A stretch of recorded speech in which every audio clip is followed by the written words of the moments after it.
Hello all, welcome back to our channel. ఇప్పుడు మనము 8th class semester 2లోని grammar చూస్తున్నామండి.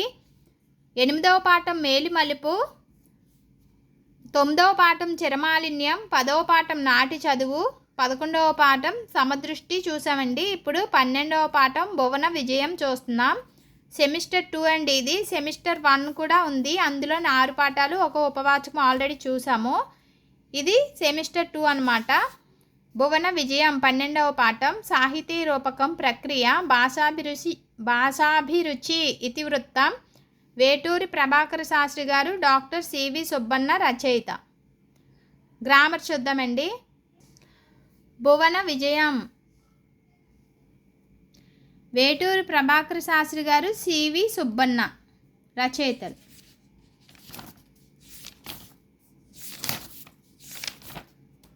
Grammar అండి.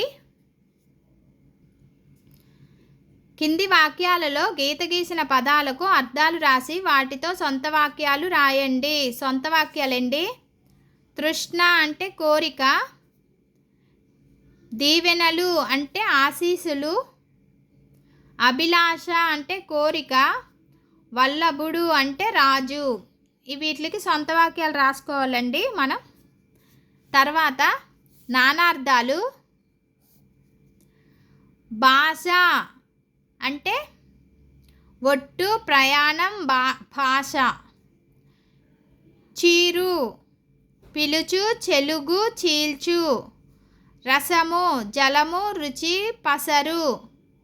లెస్స యోగ్యం, శ్రేష్టం, క్షేమం. నానార్థాలండి ఇవి. నెక్స్ట్ పర్యాయ పదాలు. తోక, వాలం, లాంగూలం. చూపు, దృష్టి, అలోకం, అలోకనమే.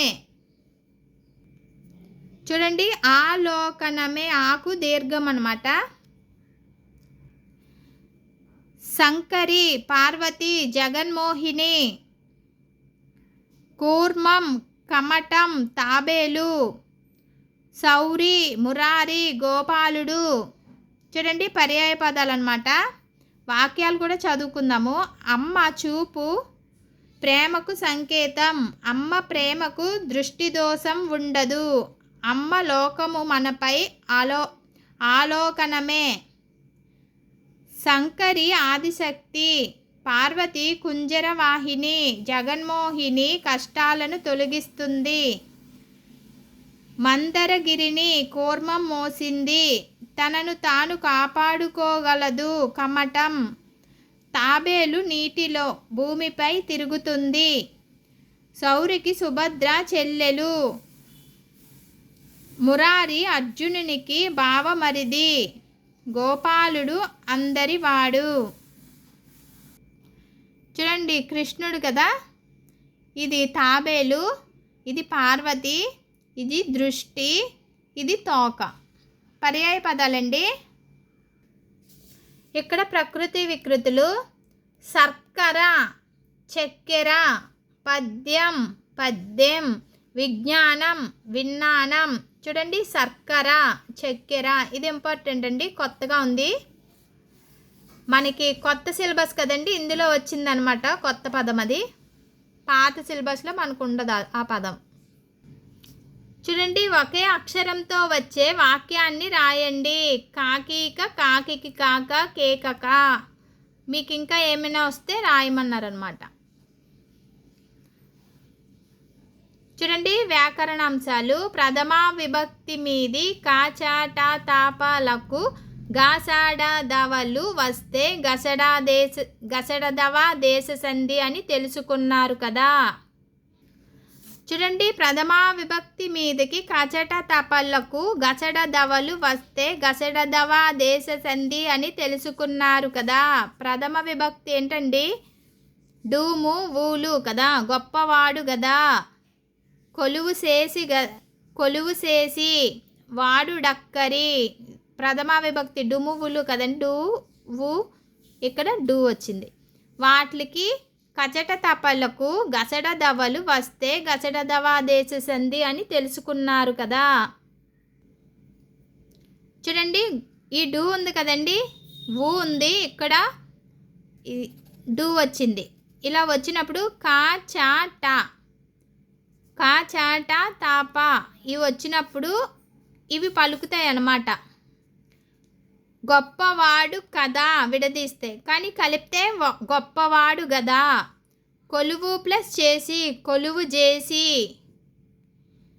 కొలువు చేసి, వాడు ప్లస్ టక్కరి, వాడు డక్కరి, అలా అన్నమాట. కలుపుతుంటే మనకి ఇక్కడ కచట తప అనే ప్లేస్లోని గసడ దవలు పలుకుతాయి అన్నమాట. వాడు గొప్పవాడు గదా, గొప్పవాడు ప్లస్ కదా, కొలువు చేసి, కొలువు చేసి, వాడు డక్కరి, వాడు టక్కరి. ఇక్కడ చూడండి, ఊకి చా వచ్చినప్పుడు సే పలుకుతుంది, సే పలుకుతుంది. కొలువు చేసి, చా వచ్చినప్పుడు సా పలుకుతుంది, కా వచ్చినప్పుడు గా పలుకుతుంది. అలా అన్నమాట. ఇగో కా వచ్చినప్పుడు గా పలుకుతుంది, గొప్పవాడు కదా. చే వచ్చినప్పుడు సే పలుకుతుంది, టా వచ్చినప్పుడు డా పలుకుతుంది, టా వచ్చినప్పుడు డా పలుకుతుంది. అలా వరుసగా చూసుకోవాలన్నమాట. అది గసడదవ దేశ సంధి. కొన్ని ఉదాహరణలు ఇక్కడ ఇచ్చారు చూడండి. కూరగాయలు, కూరగాయలు, కాలు ప్లస్ చేతులు, కాలు చేతులు. తల్లిదండ్రులు, తల్లి ప్లస్ తండ్రులు, తల్లిదండ్రులు. గసడదవ దేశ సంధి అండి. నెక్స్ట్ మనకి విగ్రహ వాక్యాలను రాసి సమాస పేర్లు రాయండి. 2 దిక్కులు, 2 సంఖ్య ఉంటే మనకి ద్విగు సమాసం. 2 సంఖ్య గల దిక్కులు ద్విగు సమాసం. అసాధ్యము, సాధ్యం కానిది. స్నాయి తత్పురుష సమాసం. నెగిటివ్ వస్తే స్నైన్ తత్పురుష సమాసం. ముందు పాఠంలో కూడా చూసాం కదా, చూపిస్తాను చూడండి. అక్షరం క్షయం కానిది, నైన్ తత్పురుష సమాసం.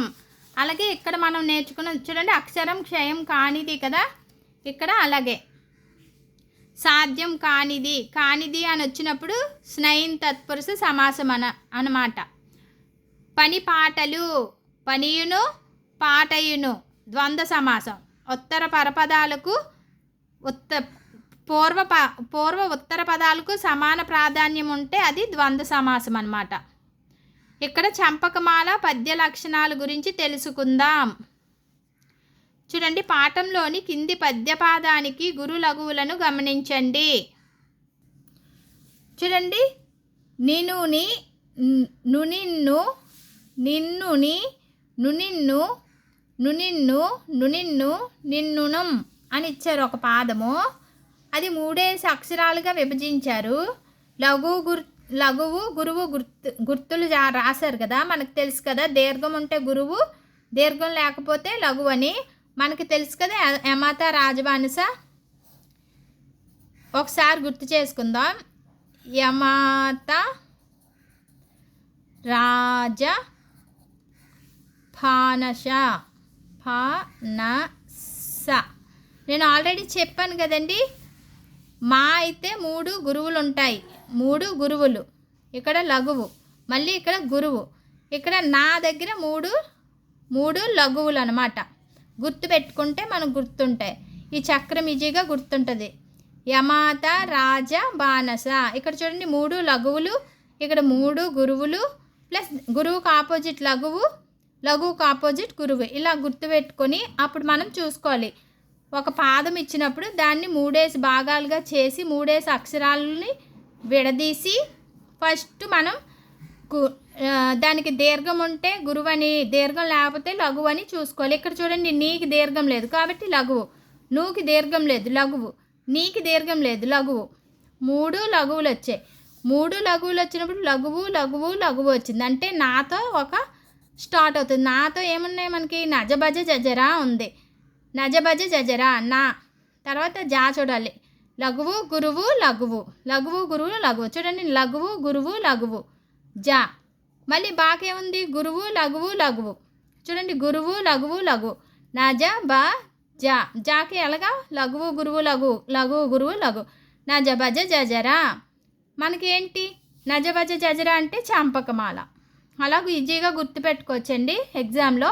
చూడండి, చంపకమాల పద్య లక్షణాలు చూడండి. చంపకమాల వృత్తజాతి పద్యం. వృత్తజాతి అంటే ఏంటి? వచ్చిన పాదాలే మళ్ళీ మళ్ళీ వస్తాయి. ఇందులో చూడండి నా వచ్చింది కదా, అస్తమాలకి నీ నీ నీ నీ నీ అని వచ్చాయి, ఎక్కువ నీళ్ళు వచ్చాయి, ఎక్కువ నూలు వచ్చాయి. వచ్చిన పదమే రిపీట్ అవుతుంది అనమాట వృత్తం అంటే. ఇది 4 పాదాల పద్యం. ఈ పద్యంలో 4 పాదాలు ఉంటాయి. ప్రతి పాదంలో 21 అక్షరాలు ఉంటాయి. ప్రతి పాదము 21 అక్షరాలను కలిగి ఉంటుంది. ప్రతి పాదంలో నజబజ జజర అనే గణాలు వరుసగా వస్తాయి. ఇలాగే నజబజ జజర అని విడదీస్తే ఇలాగే వస్తాయి అన్నమాట. ఇది ముఖ్యం. మళ్ళీ ఎత్తిస్థానం అడుగుతారు. ప్రతి చంపకమాల ఎత్తిస్థానం 11 అని, ఉత్పలమాల ఎత్తిస్థానం 10 అని గుర్తుపెట్టుకోవాలండి. అడుగుతారు అవి కూడా. ప్రతి పాదంలో 11వ అక్షరం ఎత్తిస్థానం. ఎత్తిస్థానం అంటే ఏంటి? ఫస్ట్ లెటరు 11వ లెటరు చూసుకోవాలన్నమాట. చంపకమాలకి ఎత్తిస్థానం 11 కాబట్టి చూడండి, నీ వచ్చిందా, 11వది కూడా నీయే వస్తుంది. చూడండి లెక్క పెడదాం. 1 2 3 4 5 6 7 8 9 10 11 నీయే వచ్చింది. ఇక్కడ కూడా నీయే వస్తుంది అన్నమాట. అది ఎత్తిస్థానం.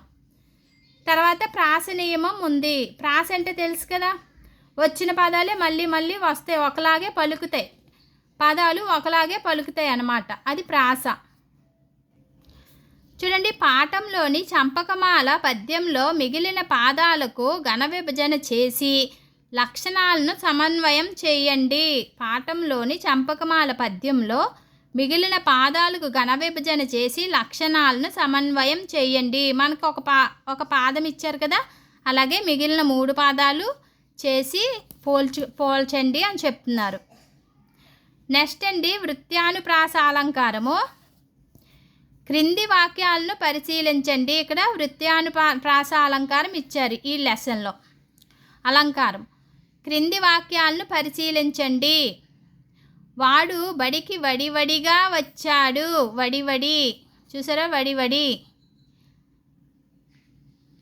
ధీర వీర పరాక్రమ రాకుమార లేరా పోరు సలుప కదలిరారా. విష్ణు రోచిష్ణు జిష్ణు సహిష్ణు కృష్ణు. పై వాక్యాలను గమనించండి. మొదటి వాక్యంలో డా అనే హల్లు పలుమార్లు పదే పదే పునరావృతమైంది. రెండో వాక్యంలో రా ధీర రా రా అనే హల్లు పదే పదే పునరావృతమైంది. మూడవ వాక్యంలో స్ను అనే సంయుక్త హల్లు చాలాసార్లు వచ్చింది.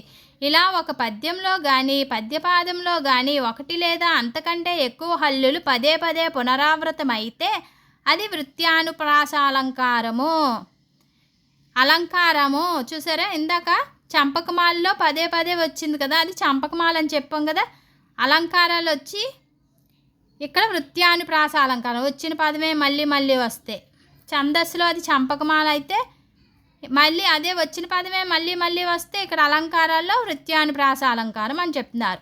పాఠంలోని వృత్యానుప్రాస అలంకారానికి చెందిన ఉదాహరణలను వెతికి రాయండి. నెక్స్ట్ అండి, చూడండి, ప్రాజెక్ట్ పని అని ఇచ్చారు పిల్లలకి.